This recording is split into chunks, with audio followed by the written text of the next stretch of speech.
Israeli government has been remarkably helpful in this. I want to thank them, thank our Israeli partners, and all the folks particularly who are working hand in hand with their American friends here at the CMCC. And number two, I want to say that there is this weird attitude I've sensed in the American media and the Western media where there's almost this desire to root for failure, that every time something bad happens, that every time that there's an act of violence, there's this inclination to say, oh, this is the end of the ceasefire, this is the end of the peace plan. It's not the end. It is, in fact, exactly how this is going to have to happen when you have people who hate each other, who have been fighting against each other for a very long time.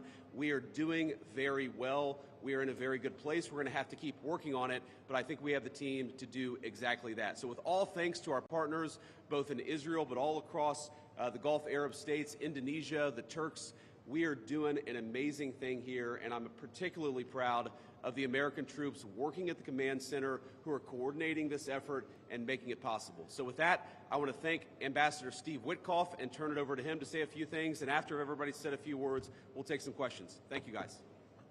Steve? Well, thank you very much, Mr. Vice President.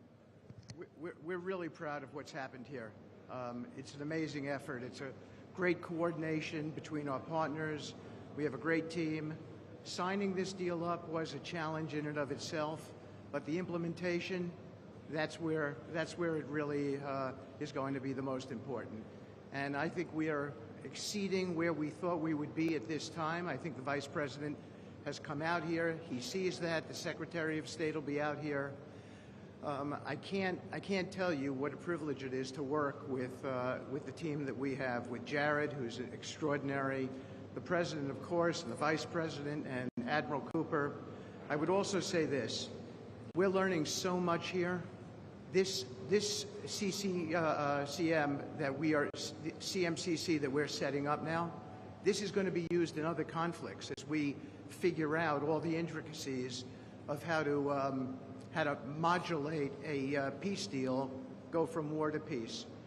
Lastly, in closing, I want to speak about the morning that me and Jared had. We met with 10 hostages and their families, and it was really an emotional moment. And I felt blessed to be in that room. Lots of tears, lots of people really, really grateful to President Trump for getting their children home, and you, of course, Mr. Vice President. And I want to observe that I didn't see any victims in that room. I saw strong people who have come out under very difficult circumstances. Their families are reunited, and they are so grateful. And it was just my privilege as an American to be there. Thank you. Great, thank you. Jared? Thank you. Thank you, Mr. Vice President. Thank you, Steve.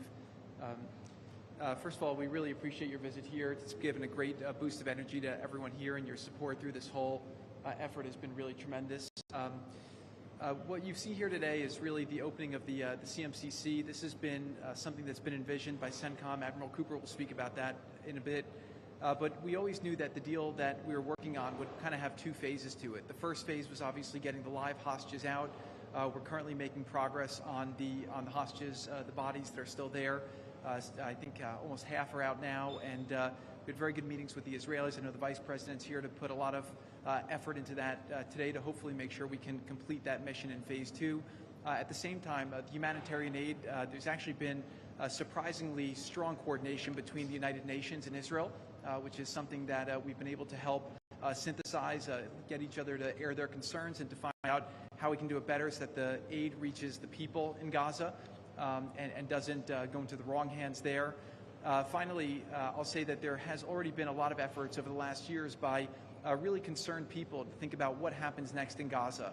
And there's a lot of great things happening here. More will be released in the coming days. But the most important thing here is to figure out how you really get a good deconfliction coordination center. This really has been a startup. There's been a lot that's been done. It's amazing to think it's only been a week. But I actually, with the pace of work and the commitment of everybody, I think in a week from now you'll see even more progress. I want to echo what the Vice President said about how a lot of people are getting a little hysterical about different incursions one way or the other, but what we are seeing is that things are going in accordance. Both sides are transitioning from 2 years of very intense warfare to now a peacetime posture, and really thanks to Admiral Cooper, CENTCOM, and the CMCC to try to build that deconfliction mechanism in order to make sure that we can get to a proper de-escalation. We have some flags that we put up here. This is not fully representative of the countries that are here. It's happening very rapidly. The people are agreeing to come on board, agreeing to help. People really want to be a part of this, and it's just happening very, very quickly. So we'll try to continue to give the updates as it progresses. But really just thank you to the entire team here who's made all this possible. It's been a lot of sleepless nights, around the clock effort, and it's really been great coordination because everyone believes that it is possible to create something better in Gaza, and we have to believe it, we have to work hard for it, and if we all work hard to do that, then I do believe a great outcome is possible. Well, Mr. Vice President, thank you for joining us here today at the CMCC. Consistent with our Commander-in-Chief's direction, this facility will be the hub for the delivery of everything that goes into Gaza as we look to the future, delivering on the Commander-in-Chief's commitments. 200 of America's sons and daughters who wear the cloth of the nation have stepped up and are serving here. I just couldn't be prouder, and I know that you are as well. Thank you so much. Great. Thanks, Admiral and gentlemen. We'll take a few questions now. Sir. I wanted to ask about the Turkish role. It's very concerning for Israelis. Turkey obviously has been a supporter of Hamas. What role will they have, and will they have troops that will be on the ground here or in the Gaza Strip? Thank you. Well, I think, first of all, what troops are on the ground in Israel is going to be a question the Israelis have to agree to, and I'm sure that Prime Minister Netanyahu will have opinions about that, but we think everybody has a role to play here. Some of that's going to be financial, some of that's going to be in reconstruction, some of that's just in communication with the various parties to ensure that this deconfliction process actually works and is implemented. We're not going to force anything on our Israeli friends when it comes to foreign troops on their soil, but we do think that there's a constructive role for the Turks to play, and frankly, they've already played a very constructive role. We're very grateful for that. And you asked, they've supported Hamas in the past.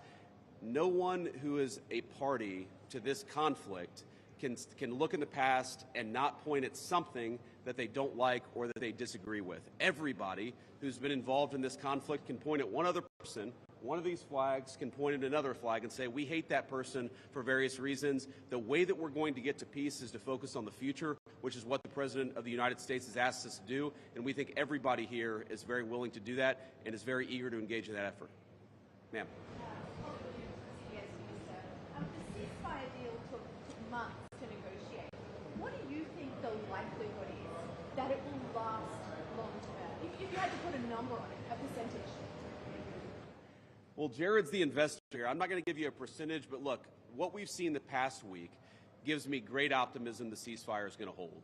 And if we get from where we were a week ago to a long-term, durable peace between Israel and Gaza, there are going to be hills and valleys. There are going to be moments where it looks like things aren't going particularly well. But given that, and given the history of conflict, I think that everybody should be proud of where we are today.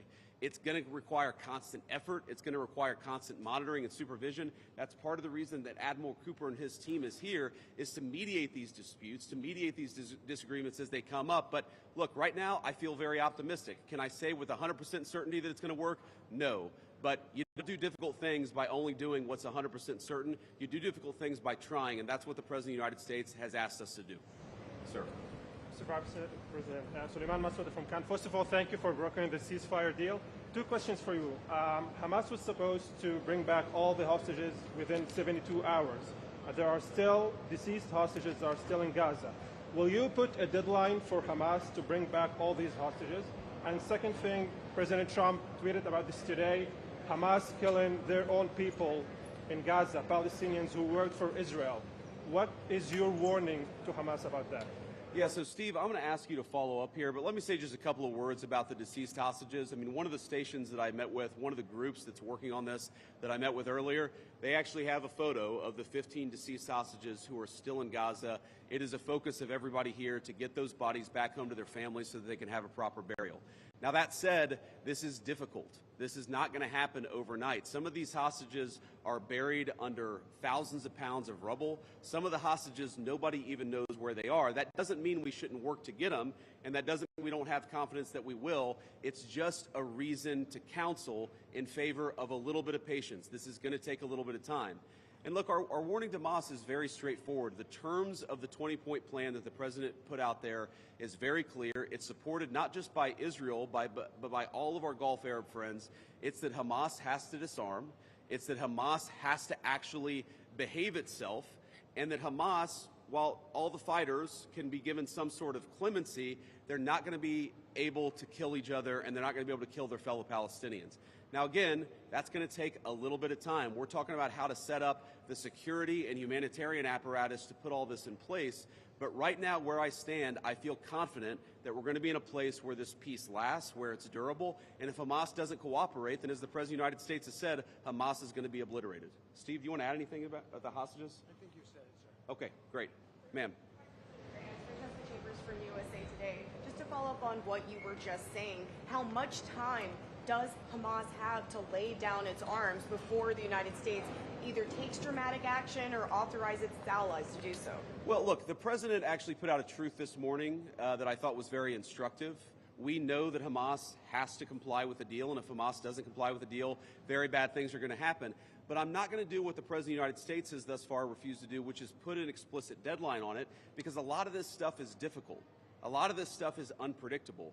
You basically have two regions in Gaza, one of which is relatively safe, I wouldn't say very safe, and one of which is incredibly dangerous. And part of ensuring that we get to a durable peace is to broaden the scope of the area that's safe. And the International Security Force is a big part of that. We don't yet have the International Security Force set up. That's something we're working towards. We have a number of volunteers who want to participate in that International Security Force. So my point is, I don't think it's actually advisable for us to say this has to be done in a week, because a lot of this work is very hard. It's never been done before, and in order for us to give it a chance to succeed, we've got to be a little bit flexible. I think what you're seeing from our Gulf Arab friends, certainly from our Israeli friends, is a certain amount of impatience with Hamas, but we're going to keep on working at this process, and we're going to keep on trying to bring the deceased hostages home, but also make sure that all Gazans are able to live in a prosperous and safe place. Yes? So the White House indicated that actually there is a plan to start rebuilding Gaza, the parts of Gaza which is still under Israeli control. Is it so indeed? And can you tell us a little bit about this plan? How is it going to work? Yeah, Jared, you want to say a few words about that? Great. So, first of all, no reconstruction aid, no reconstruction funds will be going into areas that Hamas still controls. And as far as the demilitarization goes, once the ISF is up, there needs to be a security force that they can feel safe from, that in order for it to be the transition to be complete. So that needs to happen. There are considerations happening now in the area that the IDF controls, as long as that can be secured to start the construction as a new Gaza, in order to give the Palestinians living in Gaza a place to go, a place to get jobs, a place to live. So that's one of the many things being considered. Right now, again, there's been several work streams that have occurred over the last years. Those are all being synthesized and updated here at the center, and then they'll go before President Trump and the Board of Peace to get recommendations on what to build, how to phase it, but that's definitely something now that's being very strongly considered. Great. Sir? So much, sir. Thank you for your support. Oh, sorry. Why don't we do the guy in the back, and then we'll do you in the blue jacket. Thank you. So much, Go ahead. Mr. Vice President. Could you speak up for me? Yeah, I will try. So thank you so much, Mr. Vice President. And my question is, from the level of cooperation that you just saw today here in this place, how you see the, let's say, future of normalization in Israel in the region, if you see like a cooperation, growing cooperation between Israel and other Gulf states that we don't see from the outside? Yeah, well, you know, I think Steve put it best, which is that this model, I think, could serve for a foundation for normalization, not just in the Middle East, but across the world. Because what we're taking, again, is a long-term, protracted conflict with two enemies who really don't like each other, and we're actually creating a model that can lead towards sustainable peace. Now, we know that a lot of our Gulf Arab friends would like to have normalized relations with Israel. We know that getting this peace on a sustainable pathway is sort of the critical first step of that. But look, I feel very optimistic about where we are. Knock on wood, you never know how this stuff is going to go.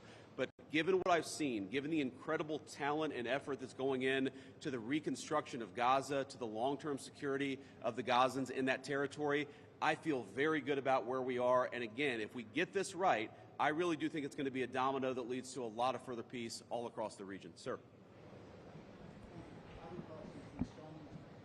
Vice President Vance, if I may ask, firstly, a quick one is, did you come here because you thought Israel massively overreacted to the killing of its 2 soldiers? And secondly, following the reaction to this plan, do you now believe it is feasible to have a governance structure for Gaza that does not include strong Palestinian voices? Well, so on the first question, no. My visit had nothing to do with events of the past 48 hours. We had actually tried to plan this visit, frankly, months ago, and now we thought this would be a good time to do it. It ended up working out. As you know, sometimes calendars are difficult, especially when you're the Vice President of the United States. But I wanted to come. I wanted to check in on things. I wanted to, talk to the troops who are working very hard to coordinate this massive relief effort. And I wanted to just see how things were going and put some eyes on it so I could call the President of the United States and actually, it's one thing to read about it. It's one thing to talk with Jared and Steve on the phone about what's going on the ground. It's another thing to actually shake somebody's hand, to look them in the eye and to understand what are the challenges, what are the things they need from me. I mean, I heard from relatively junior troops very simple things that would make their lives easier that I'm going to take back to Washington and hopefully help them with.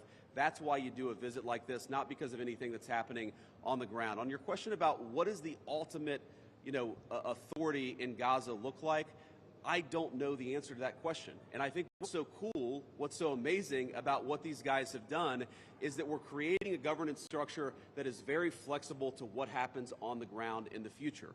We need to reconstitute Gaza. We need to reconstruct Gaza. We need to make sure that both the Palestinians living in Gaza, but also the Israelis, are able to live in some measure of security and stability. We're doing all those things simultaneously. And then I think once we've got to a point where both the Gazans and our Israeli friends can have some measure of security, then we'll worry about what the long-term governance of Gaza is. Let's focus on security, rebuilding, giving people some food and medicine. If we get to the point where we're arguing exactly what the governance structure in Gaza is long-term, then we should pat ourselves on the back. That's a very good problem to have, but I won't anticipate that problem before we actually have it. I'll take a couple more and then we'll get moving. Ma'am. You should speak up. Renata Brito with the Associated Thank Press. You. Could you give a bit more details about the International Security Force? Which countries are going to be part of this? Are these troops in Gaza? And also about the disarmament plan or decommission plan. Are there incentives for Hamas to do that in a timely fashion? Any details? The incentives are that unless Hamas disarms in accordance with the agreement, very bad things are going to happen, right? And also the incentive is that if they disarm, there is a better future for everybody on the other side of it. But in terms of the International Security Force, Steve and Jared, Admiral Cooper, are working on that very issue right now. Remember, this peace deal was struck under the president's leadership literally a week ago. The hostages were returned, 6 days ago, 5 days ago? So we're in the phase now where we're actually starting to conceptualize what that international security force would look like. I think it's important for Americans to know a couple of things. Number one, there are not going to be American boots on the ground in Gaza. The President of the United States has made that very clear. All of our military leadership has made that very clear. What we can do is provide some useful coordination. How do you take, the Gulf Arab states, plus Israel, plus plus the Turks, plus the Indonesians, how do you actually get those folks to work together in a way that actually produces long-term peace? The only real mediators are the United States of America. And so that's the role that we're going to play. I think the American people should be proud of it, but they should know that there are going to be no American boots on the ground in Gaza. Sir, in the back. I'd like to ask about a different threat. We see Iran rearming again, trying to build again their nuclear weapon. Could we expect in Israel to see the U.S. Army attacking again in Iran? Could you ask the very last part? Could we expect the U.S. Army to attack again in Iran like you did in the last time in Fordow? Well, I'm not going to make any announcements here today. The President of the United States has been very clear about our policy with regards to Iran. It's that he actually wants Iran to be prosperous. He wants to have good relations with the Iranians, but they cannot have a nuclear weapon. And so we're going to keep on using and exhausting every diplomatic means possible to try to ensure that Iran does not have a nuclear weapon. That's our focus, and that will remain our focus for the indefinite future. Let me just leave us with one final thought here. So I've been to Israel once in my entire life. I came for about 36 hours, and as a Christian, I think the world's Christians will know that this country, that this region of the world means a great deal to me.